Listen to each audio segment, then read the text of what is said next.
Assalamualaikum warahmatullahi wabarakatuh. Saya Pramesti Ayu Imelia, perwakilan dari kelompok 6 selaku moderator yang beranggotakan 1. Wahyu Budiana Utami, 2. Rizka Amelia, yang ketiga ada Ainun Ma'rifah, yang keempat ada adik Putri, yang kelima ada Dian Ayu Mariani. Di sini kelompok kami akan membahas mengenai 3 hal, yakni yang pertama hakikat afiksasi, yang kedua ada prefiks, dan yang ketiga ada infiks. Pertama-tama mengenai hakikat afiksasi akan dijelaskan oleh saudari Wahyu Budiana Utami. Menurut Cair, afiks adalah sebuah bentuk yang biasanya berupa morfem terikat yang diimbuhkan pada sebuah dasar dalam proses pembentukan kata. Morfem terikat adalah morfem yang selalu melekat pada morfem lain. Contohnya ber, ter, pada kalimat misalnya Rani terjatuh pada saat ke rumah Sinta. Mengenai ciri-ciri afiksasi, yakni ada 8. Yang pertama, afiks merupakan unsur langsung. Yang kedua, afiks merupakan bentuk leksikal. Yang ketiga, afiks mampu melekat pada berbagai bentuk. Yang keempat, afiks tidak mempunyai makna leksikal. Yang kelima, afiks mampu mendukung fungsi gramatik. Yang keenam, afiks tidak sama dengan preposisi. Maksudnya, afiks atau imbuhan akan selalu membentuk kata, sedangkan preposisi akan selalu membentuk frasa. Yang ketujuh, afiks tidak sama dengan klitik. Yang kedelapan, afiks mampu mendukung fungsi semantik. Mengenai hakikat afiksasi akan dijelaskan oleh saudari Rizka Amelia.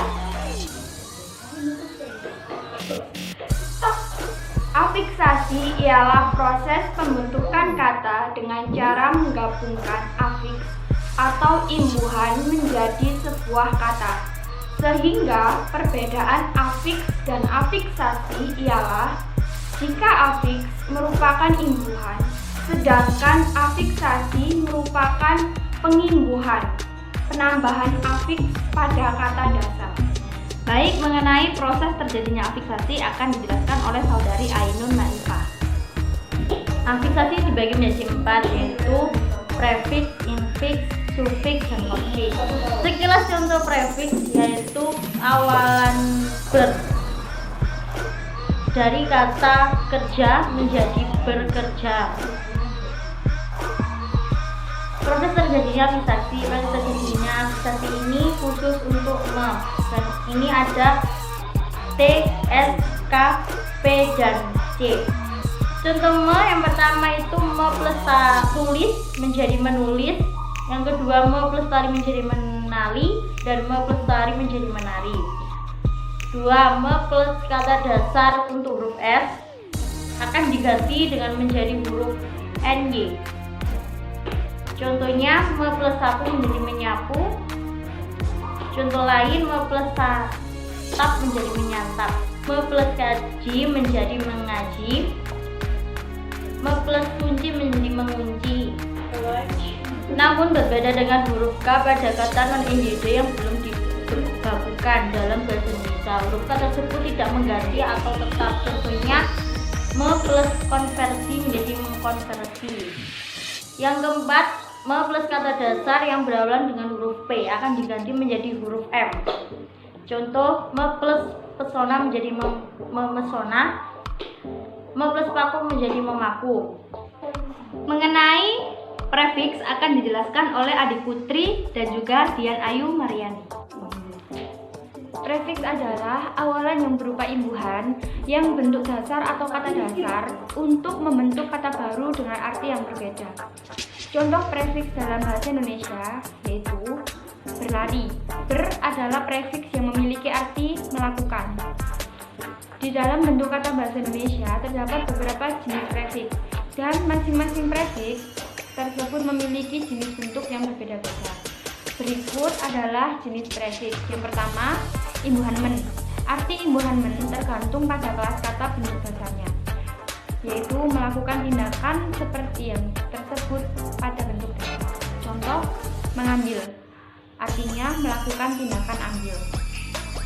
Imbuhan men dibagi menjadi 2 kelas kata, yaitu kata benda, dan kata sifat. Contoh dari kata benda sendiri adalah mendarat, yang artinya menuju ke darat.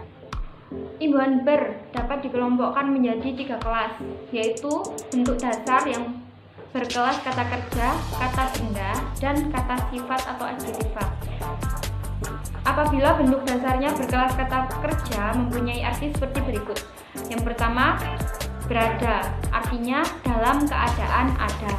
Yang kedua, berubah, artinya menjadi ubah. Apabila bentuk dasarnya berkelas kata benda mempunyai beberapa kemungkinan arti, yaitu yang pertama berdasi, yang artinya memakai dasi. Dan apabila imbuhan ber pada kata sifat, maka mempunyai arti bersedih, artinya dalam keadaan sedih. Dan yang ketiga, imbuhan di. Arti imbuhan di hanya satu, yaitu menyatakan suatu tindakan yang pasif. Contohnya, diambil, diangkat, disiram. Pengertian pasif di sini adalah tidak sengaja atau tidak melakukan apapun sama sekali. Imbuhan ter, bentuk dasar yang dapat bergandengan dengan imbuhan ter adalah bentuk dasar yang berkelas kata kerja, kata sifat, dan kata benda. Apabila awalan ter melekat pada kelas kata benda, makna yang timbul adalah sebagai berikut, seperti tak sengaja di, seperti bentuk dasar tersendok, yaitu tak sengaja disendok. Lalu bentuk dasar berkelas kata kerja. Imbuhan ter mempunyai beberapa kemungkinan arti sebagai berikut, menyatakan bahwa pekerjaan yang dilakukan tidak sengaja, seperti tersentuh. Apabila bentuk dasarnya berupa kata sifat, imbuhan ter mempunyai arti paling tercantik. Selanjutnya yaitu imbuhan pen, pe, dan per. Imbuhan pen, bentuk dasar yang dapat bergabung dengan imbuhan pen ialah bentuk dasar yang berkelas kata kerja, kata sifat, dan kata benda.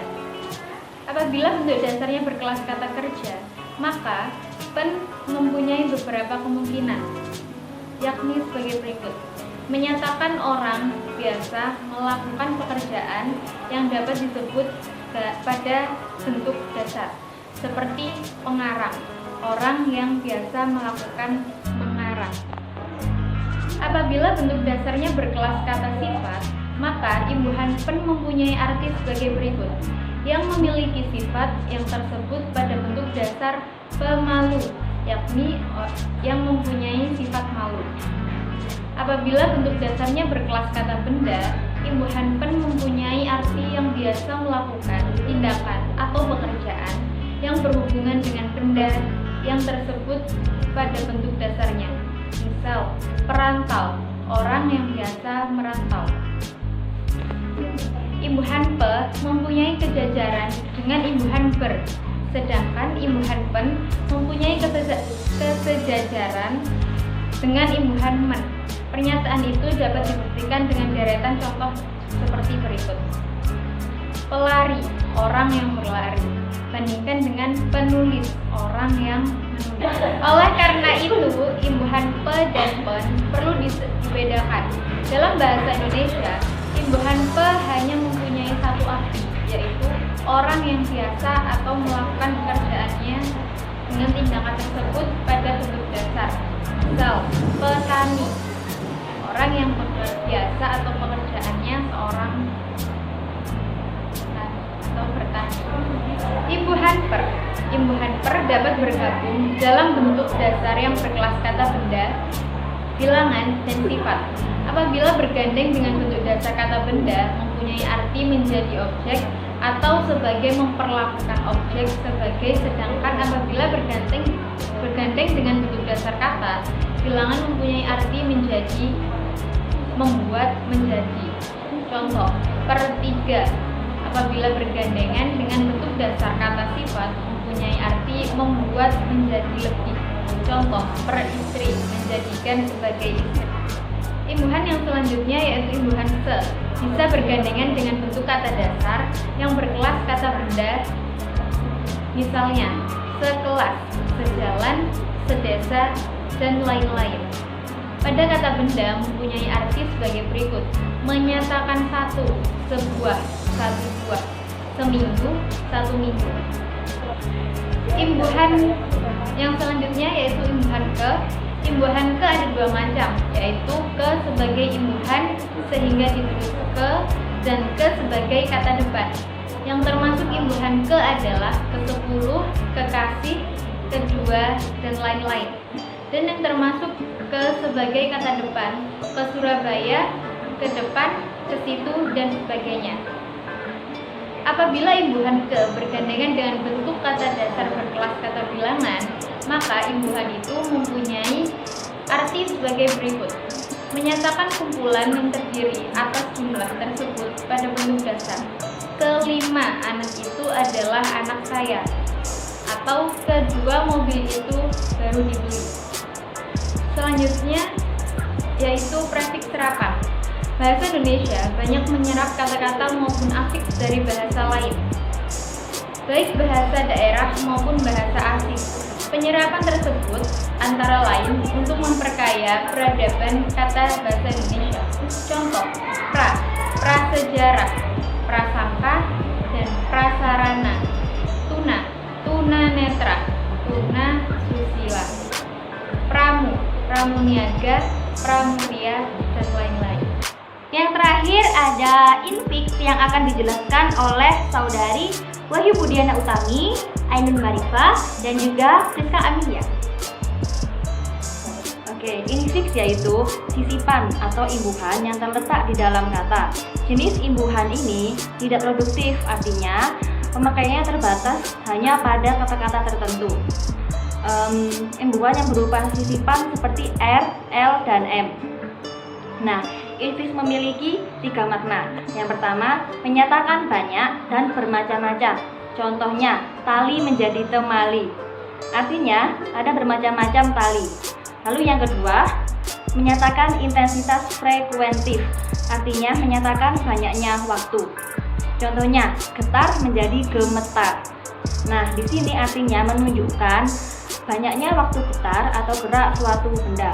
Yang ketiga, menyatakan sesuatu yang mempunyai sifat seperti yang disebut pada kata dasarnya. Contohnya, kuning menjadi kemuning. Nah, artinya sesuatu yang mempunyai sifat yang sama dengan warna kuning. Sisipan atau infiks biasanya dibentuk dari kata benda atau nomina menjadi kata sifat atau adjektif. Jadi kata dasar dari infiks adalah kata benda. Nah, setelah kata benda itu diisikan menjadi beri sisipan menjadi kata sifat. Contohnya yaitu kata getar. Kata getar adalah kata benda diubah menjadi kata sifat, yaitu menjadi gemetar karena diberikan sisipan atau infiks er menjadi gemetar. Contoh sisipan el adalah pada kata sidik. Sidik diberi sisipan di tengah-tengahnya el menjadi selidiki. Kata sidik adalah kata benda dan selidiki adalah kata sifat. Contoh yang diberi sisipan em adalah kata tali.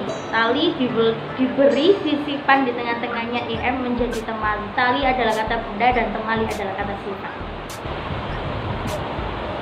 Arti sisipan R, L, dan M. Yang pertama yaitu menyatakan banyak. Contohnya gerigi yang berarti banyak gigi. Yang kedua yaitu alat untuk fungsi. Contohnya telinga, yaitu alat untuk mendengar. Yang ketiga pelaku pekerjaan. Contohnya pelatuk, yaitu burung yang biasa mematuk-matuk. Yang keempat, menyerupai. Contohnya kemucing, yaitu menyerupai kucing. Dan yang terakhir, menyatakan berulang-ulang. Contohnya selidik, yang berarti berulang-ulang diselidiki. Sekian dulu presentasi dari kelompok kami. Apabila ada kekurangan, mohon dimaafkan. Apabila ada suatu pertanyaan, mohon disampaikan kepada kelompok kami. Terima kasih atas perhatiannya. Kami ucapkan wassalamualaikum warahmatullahi wabarakatuh.